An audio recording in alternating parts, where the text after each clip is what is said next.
He came to see me on a rooftop in New York. I said, hey, can I talk to you? And he said, sure. And he floated in, sideways, through a crowd of people. He was wearing black.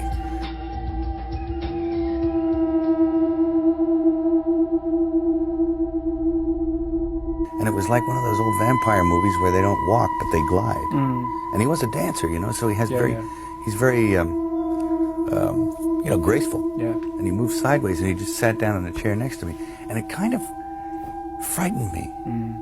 And he's a very smart guy. And we started talking, and I didn't, you know, say much of anything about reading the script, nothing. I just started talking about the Middle Ages.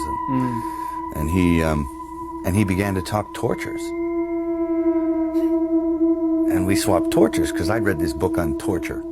And I tried to recall some of the most heinous things I'd ever read in this book. And he was like, oh, and he'd try and top it. And and my assistant was there, and he left because he couldn't stand it anymore. Yeah. The air had turned cold. And then he left, and I wanted to leave. And because I knew that I didn't want to work with him. Yeah.